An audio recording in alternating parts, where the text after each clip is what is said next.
Wow, Angela. A whole 2 minutes and I didn't unmute YouTube. Well, it might as well go with it. Were it possible to carry conviction to another by means of reasoned arguments and detailed instances, this book would be many times its size. It is seldom possible, however, to do so by means of written statements or arguments, since to the suspended judgment it always seems plausible to say that the author was dishonest or deluded, and therefore his evidence was tainted. Consequently, I have purposefully omitted all arguments and testimonials and simply challenge the open minded reader to practice the law of consciousness as revealed in this book. Personal success will prove far more convincing than all the books that could be written on the subject. Neville. Chapter 1: Law and its Operation. The world and all within it is man's conditioned consciousness objectified. Consciousness is the cause as well as the substance of the entire world. So it is to consciousness that we must turn if we would discover the secret of creation. Knowledge of the law of consciousness and the method of operating this law will enable you to accomplish all you desire in life. Armed with a working knowledge of this law, you can build and maintain an ideal world. Consciousness is the one and only reality, not figuratively, but actually. This reality may, for the sake of clarity, be likened unto a stream which is divided into two parts, the conscious and the subconscious. In order to intelligently operate the law of consciousness, it is necessary to understand the relationship between the conscious and the subconscious. The conscious is personal and selective. The subconscious is impersonal and non selective. The conscious is the realm of effect. The subconscious is the realm of cause. These two aspects are the male and female divisions of consciousness. The conscious is male, the subconscious is female. The conscious generates ideas and impresses these ideas on the subconscious. The subconscious receives ideas and gives form and expression to them. By this law, first conceiving an idea and then impressing the idea conceived on the subconscious, all things evolve out of consciousness. And without this sequence, there is not anything made that is made. The conscious impresses the subconscious, while the subconscious expresses all that is impressed upon it. The subconscious does not originate ideas, but accepts as true those which the conscious mind feels to be true, and in a way known only to itself, objectifies the accepted ideas. Therefore, through his power to imagine and feel, and his freedom to choose the idea he will entertain, man has control over creation. Control of the subconscious is accomplished through control of your ideas and feelings. The mechanism of creation is hidden in the very depth of the subconscious, the female aspect or womb of creation. The subconscious transcends reason and is independent of induction. It contemplates a feeling as a fact existing within itself, and on this assumption proceeds to give expression to it. The creative process begins with an idea, and its cycle runs its course as a feeling and ends in a volition to act. Let me say it again. The creative process begins with an idea, and its cycle runs its course as a feeling and ends in a volition to act. Idea, feeling, action, idea, feeling, action. Ideas are impressed on the subconscious through the medium of feeling. No idea can be impressed on the subconscious until it is felt. But once felt, be it good, bad, or indifferent, it must be expressed. Feeling is the one and only medium through which ideas are conveyed to the subconscious. Let me slide in there. Have you ever said, "Oh my God, that has left such an impression upon me"? Have you ever said that? Well, now you understand. It left an impression upon you. It moved you. You felt it. Well, that's the only reason why you would say, "Oh my God, it left such an impression upon me," because you felt it. Mm. Therefore, the man who does not control his feelings may easily impress the subconscious with undesirable states. By control of feeling is not meant restraint or suppression of your feeling, but rather the disciplining of self to imagine and entertain only such feeling as contributes to your happiness. Again, can you say that, Angela? Sure, again. By control of feeling, it does not mean restraining or suppressing your feelings, but rather it is the disciplining of self to imagine and entertain only such feeling as contributes to your happiness. Control of your feeling is all important to a full and happy life. Never entertain an undesirable feeling, nor think sympathetically about wrong in any shape or form. Why? Do not dwell on the imperfection of yourself or others. To do so is to impress the subconscious mind with these limitations. What you do not want done unto you, do not feel that it is done unto you or another. This is the whole law of a full and happy life. Everything else is commentary. Every feeling makes a subconscious impression. And unless it is counteracted by a more powerful feeling of an opposite nature, well, it must be expressed. The dominant of two feelings is the one expressed. Let me slide in. You know how when you say, "I don't know what I want," the one you feel most strongly for or strongly against, as long as you feel strongly for it, well, then that's the thing you will encounter. That's the thing you will express. The dominant of two feelings is the one expressed. "I am healthy" is a stronger feeling than, "Well, I will be healthy." Hmm. To feel "I will be" is to confess "I am not." "I am" is stronger than "I am not." What you feel you are always dominates what you feel you would like to be. Therefore, to be realized, the wish must be felt as a state that is rather than a state that is not. Oh, Angela, can you say it again? What you feel you are always dominates what you feel you would like to be. Therefore, to be realized, the wish must be felt as a state that is rather than a state that is not. Slide on in here, Angela. It's the same thing we say. Sometimes we say things like, "Oh my God, I'm so broke." You feel that, don't you?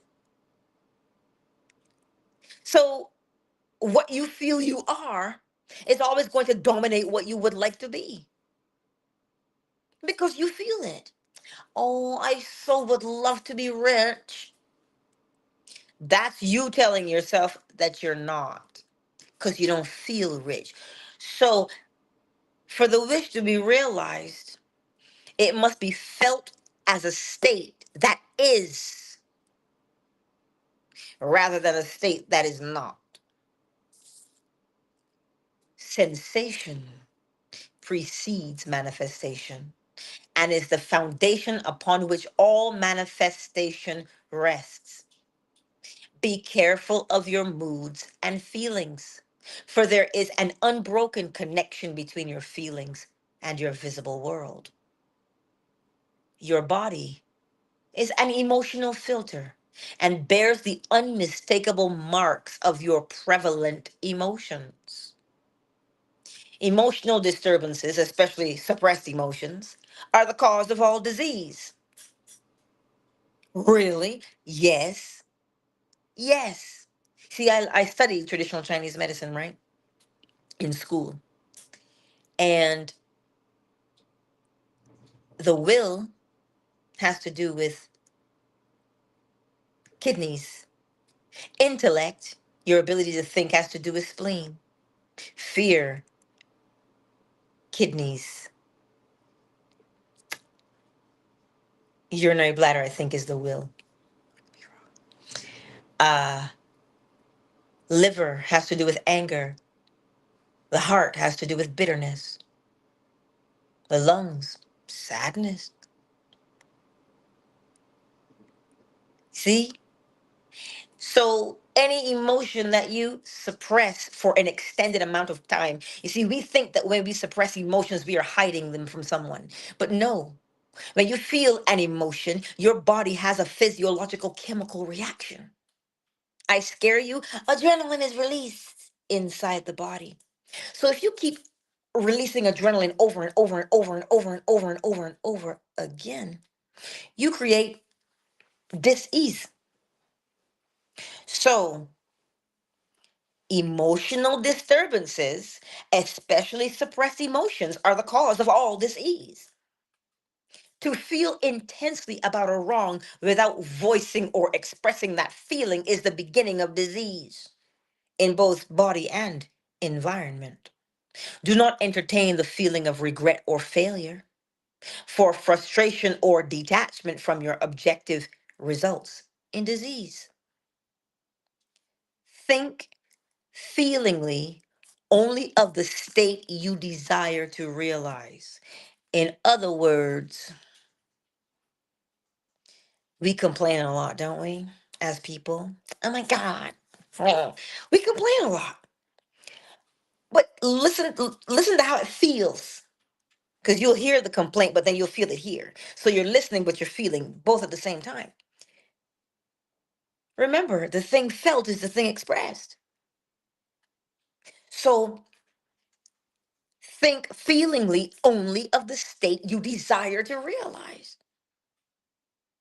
Feeling the reality of the state sought and living and acting on that conviction is the way of all seeming miracles. All changes of expression are brought about through a change of feeling. A change of feeling is a change of destiny.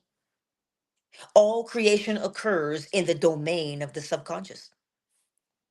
What you must acquire then is a reflective control of the operation of the subconscious. That is, control of your ideas and feelings. Remember, control doesn't mean you suppress them. Chance or accident is not responsible for the things that happen to you, nor is predestined fate the author of your fortune or misfortune. Your subconscious impressions determine the conditions of your world. The subconscious is not selective. It is impersonal and no respecter of persons. Acts 10, verse 34, Romans 2, verse 11. The subconscious is not concerned with the truth or falsity of your feeling. It always accepts as true that which you feel to be true. Feeling is the assent of the subconscious to the truth of that which is declared to be true. And because of this quality of the subconscious, there is nothing impossible to man. Whatever the mind of man can conceive and feel as true, the subconscious can and must objectify. Your feelings create the pattern from which your world is fashioned, and a change of feeling is a change of pattern. Let me slide in here. Have you ever turned on your favorite song when you were feeling sad because you wanted to feel better? I'm sure you have. I do it all the time. So it says, your subconscious impressions determine the conditions of your world. It is not concerned with the truth or falsity. Hmm? So it says, what you must acquire then is a reflective control of the operation of the subconscious. Your feelings create the pattern from which your world is fashioned. So when you listen to your favorite song and your mood is lifted, did you not change your feeling? I mean, I'm just asking for a friend. The subconscious never fails to express that which has been impressed upon it. The moment it receives an impression, that was an impression right there. Oh my God, because you'll be talking about it for hours. You were impressed upon. The moment it receives an impression, it begins to work out the ways of its expression. It accepts the feeling impressed upon it, your feeling, as a fact existing within itself, and immediately sets about to produce in the outer or objective world the exact likeness of that feeling. The subconscious never alters the accepted beliefs of man. It outpictures them to the last detail, whether or not they are beneficial. So let me slide in here. Sometimes people say, "Oh my God, I feel like there's this curse." Pardon me. You feel like there is? So what do you think you'll see the evidence of? This is where superstitions are born from. What we feel to be true. To impress the subconscious with the desirable state, you must assume the feeling that would be yours had you already realized your wish. In defining your objective, you must be concerned only with the objective itself. The manner of expression or the difficulties involved are not to be considered by you. What does that mean? It means define your objective and just be concerned with that. If your objective is cheese, don't be concerned with, well, I don't have any money to buy cheese. I really want some cheese, but I don't know anybody. I live so far from this cheese store. What is the objective? The objective is to acquire cheese. I use cheese because, well, I like baked brie. It's brilliant. Don't come for me because I like dairy, okay? I like cheese. But the point that I'm trying to make here, that he's trying to make as well, or that he's making, is you do not condition the desire. If you say, defining your objective, you must be concerned only with the objective itself. The manner of expression or the difficulties involved are not to be considered by you. To think feelingly on any state impresses it on the subconscious. Therefore, if you dwell on difficulties, barriers, or delay, the subconscious, by its very non selective nature, accepts the feeling of difficulties and objectives as your request and proceeds to produce them in your outer world. You know this is true because we live it every single day. Oh my God, why does my life never change? And then you start to see the evidence of why it never changes. Not because you're being punished, but because you have impressed the subconscious mind with the difficulties and obstacles. As within, so without.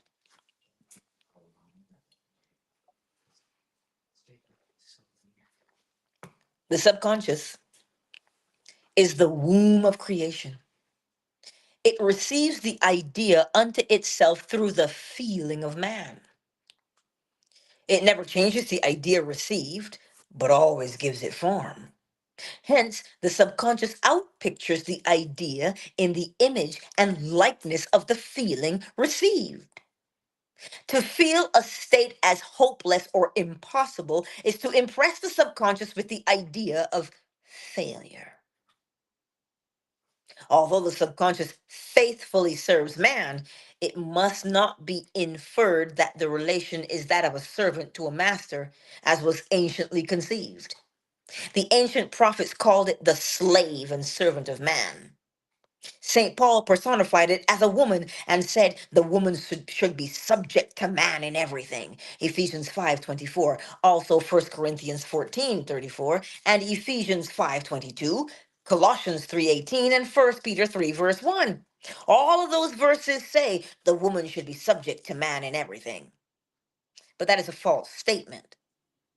The subconscious does serve man and faithfully gives form to his feelings. However, the subconscious has a distinct distaste for compulsion and responds to persuasion rather than to command. Consequently, it resembles the beloved wife more than the servant. Say it again.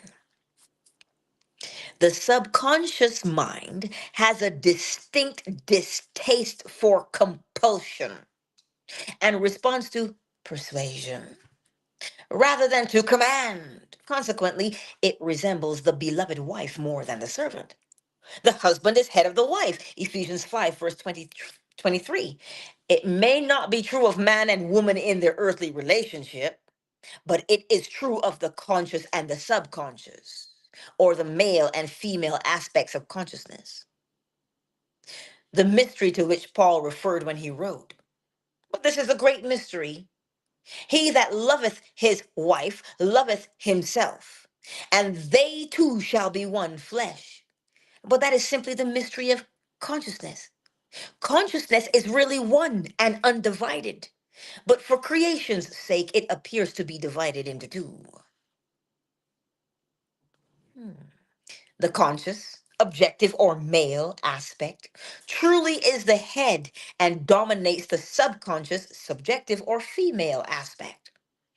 However, this leadership is not that of the tyrant, but that of the lover. So, by assuming the feeling that would be yours were you already in possession of your objective, the subconscious is moved to build the exact likeness of your assumption. Oh,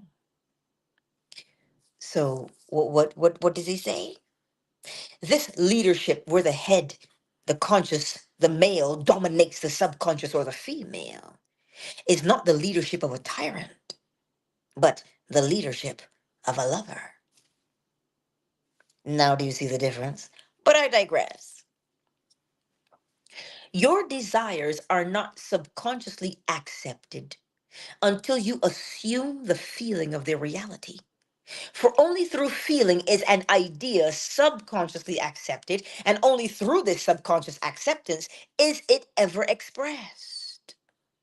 It is easier to ascribe your feeling to events in the world than to admit that the conditions of the world reflect your feeling. Say it again. It is easier to ascribe your feelings to the events in the world rather than to admit that the conditions of the world reflect your feelings. You see what you feel, in other words. However, it is eternally true that the outside mirrors the inside. He says, as within, so without, as above, so below. So above as within, so within as without. Correspondence, the second of the seven principles of Hermes Trismegistus. A man can receive nothing unless it is given him from heaven. John 3, verse 27. And the kingdom of heaven is within you. Oh, Luke 17:21. So man can receive nothing unless it is given to him from heaven. And the kingdom of heaven is within you. So where does man get? Nah, from within. So I'll say it again slower.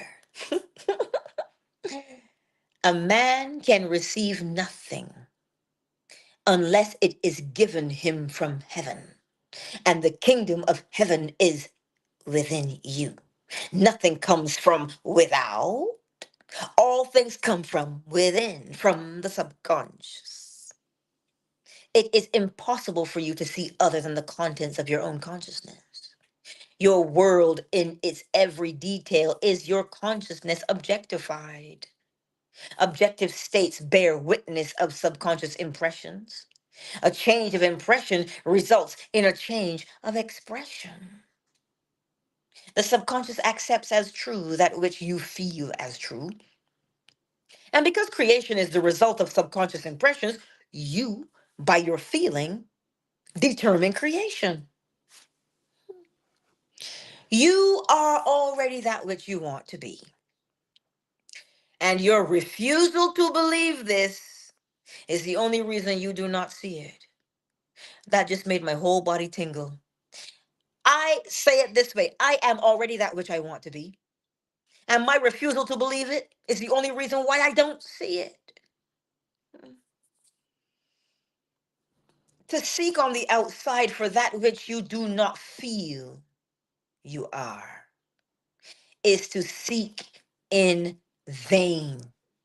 To seek on the outside for that which you do not feel you are is to seek in vain. For we never find that which we want, we find only that which we are. In short, you express and have only that which you are conscious of being or possessing. To him that hath, it is given. Matthew 13, verse 12, Matthew 25, verse 29, Mark 4, 25, Luke 8, verse 18, and Luke 19, verse 26. All of those say, to him that hath, it is given. Denying the evidence of the senses and appropriating the feeling of the wish fulfilled is the way to the realization of your desire. Slide in there, Angela. Denying the evidence of the senses. You look in your bank account. You look in your cupboard. You look at your gas tank. You look at your friend circle. And you can see clearly what they all represent to you. And you're left with two choices here. You can look at those things and go, you see, I don't have any money. I don't have any gas. I don't have any food. I don't have any friends. You can look at it and say those things. Or you can deny what you see, not ignore or pretend. Don't get it twisted. You're not pretending you don't see them. You are seeing them clearly. But what you are firmly rooted in is what?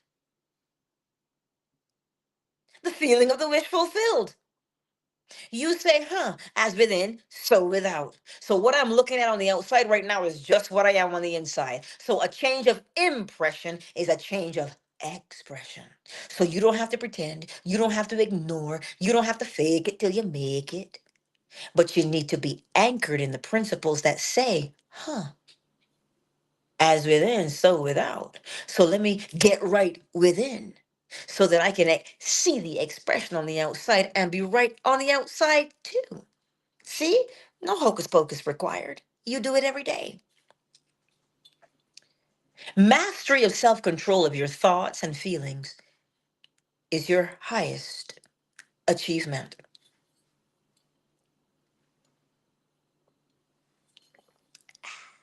Mastery of self control of your thoughts and feelings is your highest achievement. And here we are thinking it was a PhD or an MBA. No, mastery of self control of your thoughts and feelings is your highest achievement. However, until perfect self control is attained, so that in spite of appearances, you feel all that you want to feel, use sleep and prayer to aid you in realizing your states. Well, how, Angela? Why? Because these are the two gateways into the subconscious.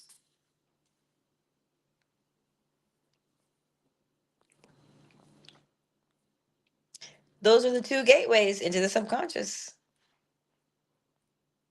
So that concludes chapter one. That's all we're going to read tonight. But there's a part in there. Your subconscious gives you your desires, gives form to your desires, only when you feel your wish fulfilled. Shea butter. Now, here's how sleep will help you. This is a teaser, if you will, for tomorrow, so you'll come back for chapter two. Here's how you use sleep to help you. As you lay upon your bed, because we're going to go into the silence for 5 minutes. But here's what you do when you're in the silence. You lay there and you ask yourself, how would I feel if my wish were realized? How would I feel? Can you catch? Don't think about the feeling. Feel the feeling. Hello? Oh, Cody. Got me saying hello like you now. He says, hello. How would I feel if my wish were realized? How would I feel if I had that promotion at work? Shoot, I would do the running man. Why? Because I'd be like, yeah. Because I can actually feel that right now in my bosom. I say bosom, but bosom means chest. Okay. Uh, that's I'm feeling right now what I would feel like right this instant. Good. So as you lay there, right? Because we're gonna go into the silence for 5 minutes. And you ask yourself, what would that feel like if I had my desire?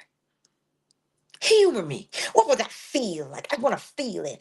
You know that song? I want to know what love is. Right? What would it feel like if you knew what it felt like?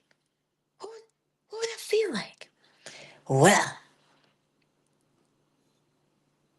that is the feeling that should monopolize you, nothing else. Just that feeling, have it monopolize you. And when your mind is monopolized by that feeling, immobilize. So monopolize, immobilize. Monopolize your mind with the feeling, immobilize your body. And then drift off into sleep. Night after. Don't look at the clock to see, are we there yet?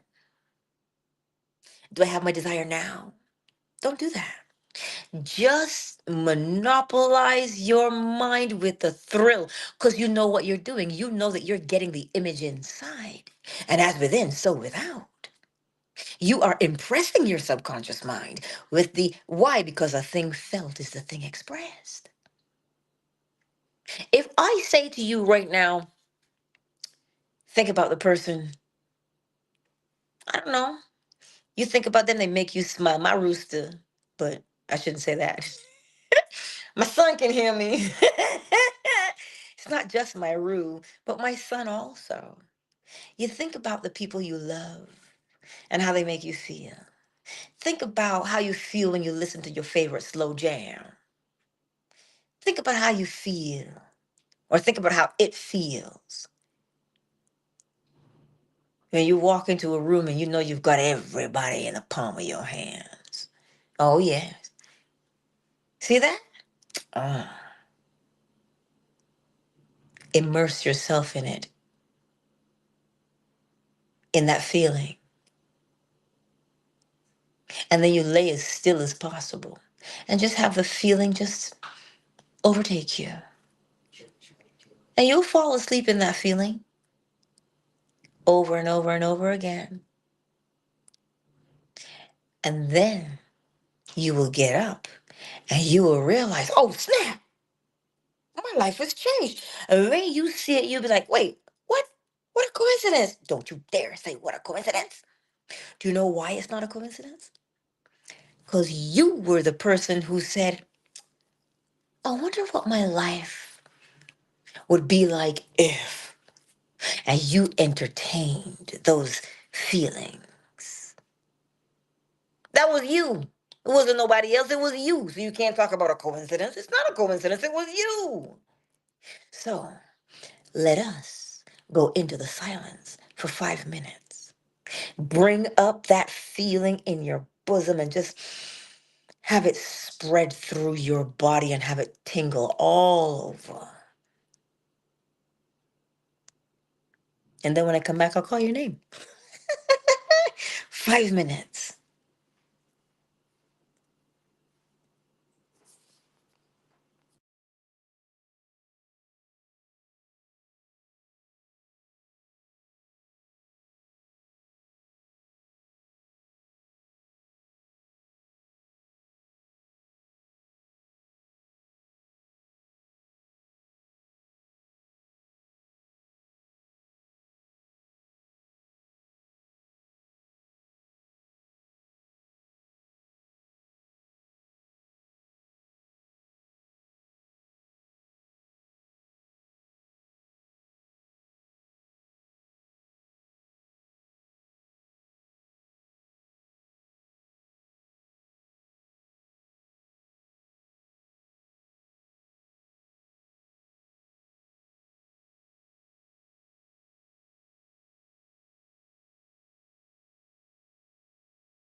And there concludes our 5 minutes.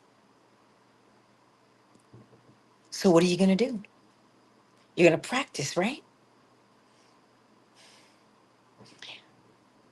When you practice holding your attention where you want it to be, when you practice hearing what you want to hear, when you practice feeling what you want to feel, you become disciplined. You see, we try and discipline ourselves without understanding that discipline is an effect. It is the effect of the cause. What causes that? Doing the same thing the same way every time. That is how you're disciplined. So, my beautiful friends, tonight, as we go off to bed, remember as you lay there, don't think of the feelings, feel the feelings. Two separate things. Feel the feelings. And as you feel the feeling, right? As you feel the feelings, immerse yourself into them.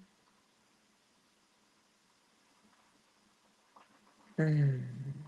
Ah, Lead with Logic was in here.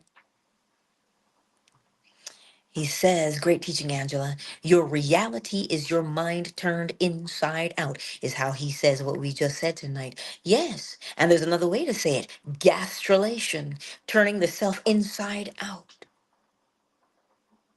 Because inside out, boy, you turn me, right? Inside out. That is how we live life. So set the tone. Get that thought, that feeling on the inside, and watch it unfold in your outside world.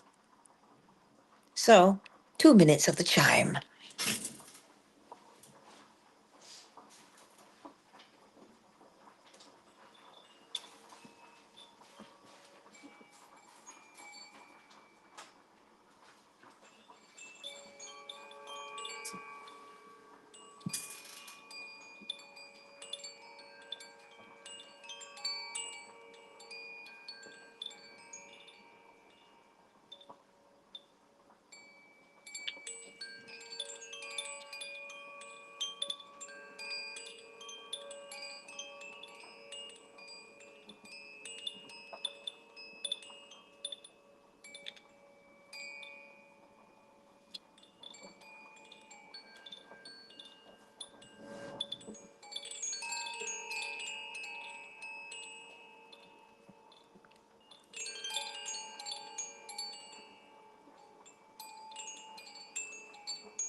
Countdown initiated.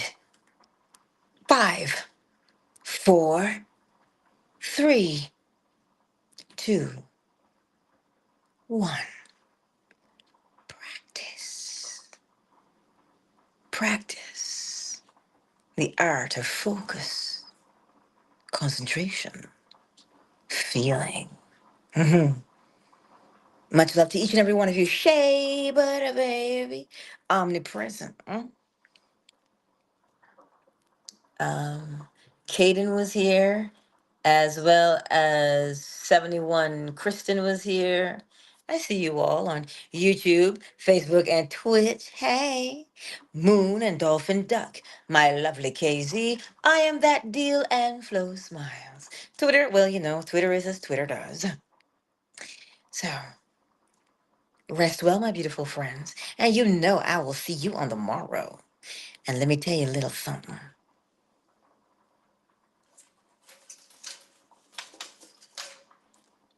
Well, I can't show the rest of you. I can only show you on YouTube.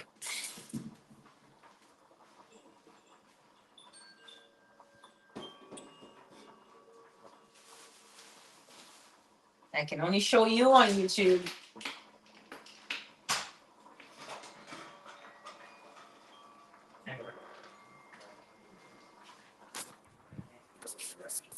Let me see if I can flip the camera around, guys. Because I don't think you believe me. I have one neighbor right now who has the. How can I change the camera? I don't know how to change it around. Wait a minute. Uh, Back camera. That's my backyard. See, they're still awake, but their yard lights, this last one, they're letting their dog out. And so that's why the light is on out there. But other than that, my back alley is dark, so I can look up at the stars. I just wanted to show it to you so that you will know that all things are possible, even the things we call the most mundane, right? So, because you guys weren't on YouTube, you didn't get to see it, but I showed them the back alley where it is dark because I like to stargaze. And so it was always challenging to stargaze because my neighbors would always have their back lights on. But it's been 3 days now since I complained vehemently, as I guess the thing felt is the thing expressed. And so now I just showed them that the back alley was dark. There's one neighbor out there with their light on because they just let their dog out because I could hear it before, like when I was on mute. So it's one of those motion lights that but that's what I mean. Even in the most mundane of things, so long as that quote unquote mundane thing makes your life better, then it is yours and it is done, right? So I just wanted to share that with you, right? Hey, Rico 7. I see you, Rico. You know I'm gonna do it. Rico Suave. I couldn't help myself. Why would I not? Like, that's so tempting. But anyway, I trust that tonight you learned something, but better yet, apply what you have learned as you rest tonight. Feel and answer that question. What would it feel like if? What would it feel like if? You see, when I asked that question out the window the other night, and I said, ugh, can't I just have some dark in my alley so I can appreciate the stars? I knew what I wanted and I felt it with conviction. And thus, there it is, a dark back alley. See? You just gotta know what you want. And it works that way with absolutely everything. Nothing is too big and nothing is too small for you to accomplish. It is only us that puts size on things. Why put a size on it? To you, it might be small. To me, it might be big. But Who's the person that this thing adds happiness to their lives? Oh, that's right, you. So then it is irrelevant if I say, oh my God, you dream too big. What? Dream too big? You might need a new circle of friends. But I digress. Don't let me keep you because I gotta go and make some supper for my boy. Well, just heat it up for him because he's been patiently waiting. And you know how all mothers are. No rest for mothers. But you know how it is. It's the love of the game, baby. The love of the game to be a mom. So, anywho, I love you. And I will see you on the morrow if you want to wake up with us at 7 a.m. Eastern Standard Time. The crack of dawn. Ow. So, you know. Rest well, my beautiful friends. And remember, as you put your head on your pillow, ask this one simple question and then allow the feeling to mm, penetrate your body. What would it feel like if I had my desire? Yeah, we do it all the time, don't we? Hmm, I'm going to let that one hang in the air for some of you. But don't we do that? Ask ourselves, ooh, I wonder what that would be like. I wonder, Casey, did you pick up what I'm laying down? But that's what we do, isn't it? We do it naturally, automatically. I love you. And I will see you on the morrow. Much love, y'all. Much love.